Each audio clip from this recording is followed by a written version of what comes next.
Tidak perlu ditanggapi orang-orang tidak penting, tidak jelas, orang-orang pekok seperti Haplogroup L, si Kori Bangladesh itu nggak perlu, nggak ada gunanya. Itu manusia-manusia yang cari cuan, cari rupiah, orang nggak jelas itu, orang yang hanya nimbrung, pengkhianat kanan kiri, siapa yang bisa ngasih duit dia akan berpihak. Wah itu nggak perlu ditanggapi itu, Bangladesh itu. Karena apa? Haplogroupnya L, Haplogroup L India. Jelas orang Bangladesh itu sama itu dengan Rohingya itu, pengungsi-pengungsi gak jelas itu. Sama lagi itu yang pinter muter-muter si Suneo. Siapa itu yang Haplogroup R seperti Benyamin Netanyahu, ya Perdana Menteri Israel.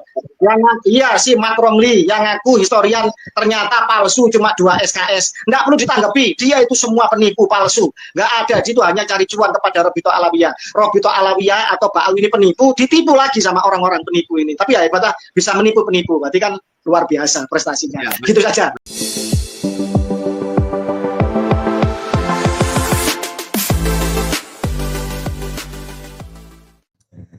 Assalamualaikum warahmatullahi ta'ala wabarakatuh. Sebagaimana kelompok Kiai Haji Imaduddin lainnya yang mengomentari ketidakjelasan Pak Kori CS dalam menitik beratkan pada urusan nasab, diskursus nasab Alawi. Kemarin ikut Kiai Haji Imaduddin, besoknya meraung meminta belas kasihan, bergabung kepada kelompoknya Habaib Alawi. Karena sikap Pak Kori seperti bunglon, akhirnya kata Gus Fakih, orang seperti Pak Kori ini tidak perlu ditanggapi. Biarkan saja dia ngoceh di mana-mana, karena dia akan nempel kepada siapapun kalau ada yang mau membayar Pak Kori ini. Haplogroup L, Pak Kori ini berkebangsaan Bangladesh. Menurut Gus Fakih, tinggalkan saja ocehan daripada Pak Kori ini, karena orang-orang yang seperti itu kalau ditanggapi hanya akan membuang-buang waktu saja. Lagian siapa juga, kata Gus Fakih, yang akan mengomentari ocehan Pak Kori yang tidak ada gunanya, menantang-nantang Kiai Imaduddin, katanya aku melawan dengan antitesis, tapi sampai sekarang pun tidak ada bocoran bahwa akan membuktikan leluhur daripada Ba'alawi terkait Fakih Muqaddam dan kitab sezaman. Nah, untuk itu teman-teman, mari kita simak komentar tajam dari Gus Fakih terhadap Pak Kori ini. Mari kita simak dalam video berikut ini. Tetapi barang siapa membatalkan nasabnya orang lain dengan tanpa bayinah, tanpa bukti, tanpa argumentasi, maka dia mal'un 3 kali, begitu. Lah, klaim Pak Alwi ini selain juga mengaku-ngaku keturunan orang lain, dia mal'un sekali. Kemudian dia membatalkan nasabnya Wali Songo dengan tanpa bayinah, dengan tanpa bukti, dengan tanpa argumentasi yang kuat, maka dia mal'un 3 kali. 1 tambah 3 sama dengan 4, kan begitu. Nah, kemudian sekarang ada lagi penelitian, ada lagi hasil ilmiah bahwa mereka orang tahu kasus, Arab saja bukan. Mereka malu, mereka tambah 1 lagi, lengkaplah mereka mal'un 5 kali, kan begitu. Nah, apalagi ini disandarkan dengan Nabi Muhammad, maka mal'unun mal'un, terkutuknya terkutuk. Jadi terkutuknya terkutuk 5 kali derajat. Jadi begitu. Lah, terkait mengenai masalah apakah mereka puasanya diterima selama rukun sah dan rukun syarat wajib, syarat dan lain sebagainya itu dipenuhi, ya bisa jadi sah, tetapi diterima tidaknya itu urusan Allah, kan begitu. Lah, pertanyaannya, orang yang mengkapling dirinya di neraka jahanam, mal'unun mal'un, apakah ibadahnya itu diterima sama Allah? Bukankah Allah murka kepada dirinya? Ya silakan dijawab dengan akal sehat, kan begitu. Artinya saya menyambungkan bahwa bertobatlah hai klaim Pak Alwi, bahwa ketika sekelompok orang yang tercerahkan dengan bayina, dengan argumentasi yang kuat, dengan pembuktian ilmiah, telah berani menyatakan bahwa nasabmu tidak tersambung kepada Nabi Muhammad, maka sebenarnya kita menyelamatkan engkau semua dari terkutuk 3 derajat, terkutuk 3 kali lipat. Maka bertobatlah, insya Allah pintu maaf Allah itu sangat luas. Seandainya dosamu, katanya Allah Ta'ala, dosa hambaku sepenuh langit dan bumi, sekali dia bersujud meminta ampun kepadaku, meminta maaf kepadaku, bertobat kepadaku, maka akan aku bersihkan seperti bayi yang baru lahir. Ini di hadis qudsi. Artinya apa? Dengan pertobatan yang betul-betul nasuha dan betul-betul menerima takdirnya bukan sebagai cucu Nabi dan mengejar ketakwaan, mengejar memperbaiki adab dan kemudian memperbaiki amal ibadahnya, saya yakin Bani Alwi ini bisa jadi menjadi kekasih Allah, menjadi wali-wali Allah sebagaimana yang mereka selama ini dongengkan. Jadi kembali lagi bahwa di bulan puasa ini mari bermuhasabah, mari bermuwajahah kepada Allah dengan sesungguh-sungguhnya. Mari kita kembali agar nanti di Idul Fitri menjadi pribadi-pribadi yang betul-betul suci, pribadi yang betul-betul kembali ke hadirat Allah seperti bayi yang baru lahir. Syaratnya apa? Ya taubatan nasuha. Itu tapi Allah juga Maha Pengasih, Maha Pengampun, Maha Penyayang. Yasiru walatu asir. Cukuplah kalian semua itu menyatakan, mendeklar secara terbuka, secara publis bahwa dengan bukti A, B, C, dan lain sebagainya, kami dengan ini memohon maaf kepada bangsa Indonesia, kepada seluruh umat Islam yang telah kami, yang mungkin kekhilafan kami, atau keras kepala kami, atau kesalahan kami di masa silam, atau yang pernah kami dawir, dan lain sebagainya, kami memohon maaf secara terbuka. Insya Allah bangsa Indonesia bangsa yang pemaaf, bangsa yang ramah, bangsa yang berbesar hati, berbesar jiwa. Dengan itulah bangsa ini dibangun, dengan Bhinneka Tunggal Ika dan dengan Pancasilanya. Saya yakin bangsa yang baldatun thayyibatun warabun ghafur ini, bangsa yang mengikuti akhlaknya Kanjeng Nabi ini akan memaafkan kalian semua. Asalkan kalian benar-benar sungguh-sungguh meminta maaf dan tidak akan mengulangi kejahatan-kejahatan kalian, baik kejahatan di dalam hati, baik kejahatan di dalam narasi maupun kejahatan di dalam perbuatan-perbuatan nyata selama ini yang telah merugikan masyarakat luas. Itu yang pertama. Yang kedua, sebenarnya penyadaran terus-menerus akan pengakuan palsu kejahatan klien Ba'alwi ini dari sisi ilmiah itu sudah selesai sebenarnya. Kiai Imaduddin dengan dakwah safarinya, dengan edukasinya di YouTube dan semua pejuang yang lain, dengan mengarang buku, kitab, membuat risalah, membuat antitesis yang saya yakin katanya Dr. Sugeng sampai kiamat kurang sehari ya, tidak akan pernah bisa dijawab oleh klien Ba'alwi. Dan kemudian baik dari itu para YouTuber kita sekarang di netizen, mereka sudah menjadi bahan candaan, bahan tertawaan, seolah-olah mereka sudah tidak punya harga diri lagi. Mereka jadi bahan mainan, bahan candaan dari Gen Z kita. Itu sebenarnya sudah harus mereka itu introspeksi diri. Cuma karena memang ini masalahnya masalah kehormatan, masalahnya masalah rupiah, masalahnya nasab untuk nasib, jadi sebagian besar masih bertahan untuk mempertahankan narasi sesatnya. Karena itu kemudian kita tidak hanya butuh yang namanya narasi saja.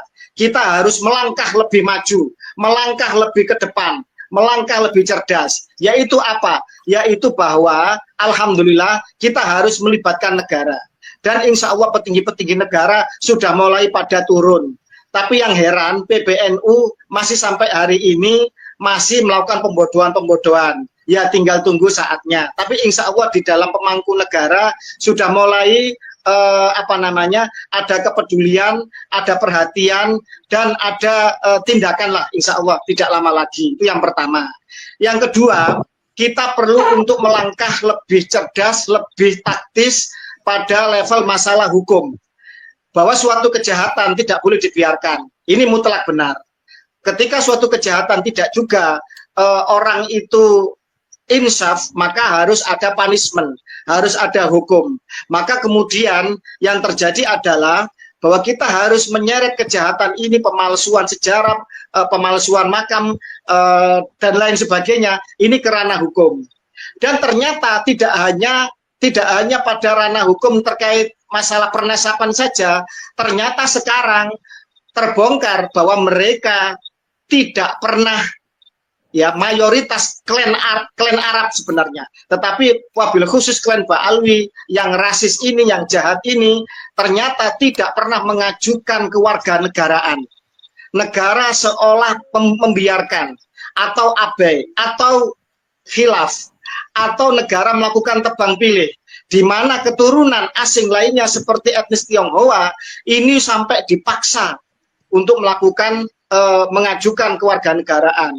Tetapi karena terpukau mungkin dengan pengakuan cucu Nabi, dengan hidung bangirnya, dengan mengaku Arabnya, sehingga kemudian mereka-mereka imigran yang sesama Islam ini, agama mayoritas ini, seolah-olah kemudian lalai untuk diperingatkan.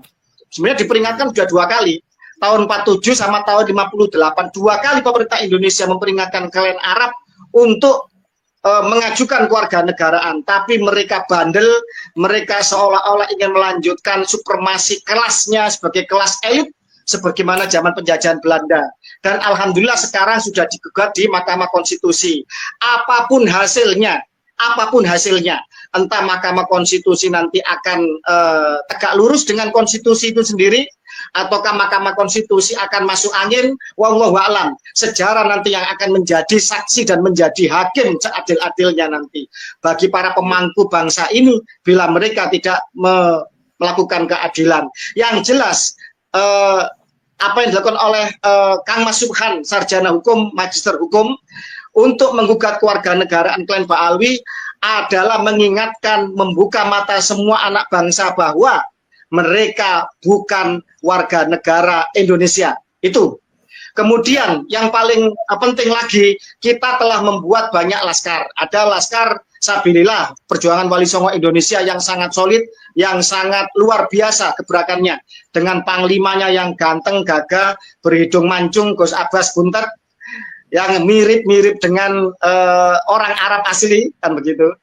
Ada Laskar Mataram, Alap-alap Mataram, dan lain sebagainya. Banyak sekali kita para pejuang Nusantara yang bangkit. Mari kita jaga daerah kita masing-masing dari makam-makam palsu, dari pembelokan sejarah. Kita jaga mimbar-mimbar pengajian yang itu akan meracuni generasi muda kita untuk nanti mereka menjadi budak dari orang-orang palsu yang akan membelokkan sejarah Nusantara. Contoh, di Solo ada Masjid Wiroyudan, masjidnya Pakubuwono ke-10, seorang raja yang kaya raya, yang menyokong gerakan Budi Utomo 1908, yang membiayai 1928 Sumpah Pemuda, yang menyokong BPUPKI dengan mengirimkan seorang abdi dalamnya KRT Rajiman Widyodiningrat untuk menjadi ketua BPUPKI, dan mengutus cucunya nanti pahlawan nasional Pangeran Hamijoyo masuk di dalam BPPKI. Itu Masjid Wiroyudan Pakubuwono 10 telah menjadi Masjid Asgaf. Demikian juga di Pasuruan ada masjid peninggalan keturunan dari Adipati Adiningrat bin Pakubuwono II, sekarang juga menjadi Masjid Asgaf.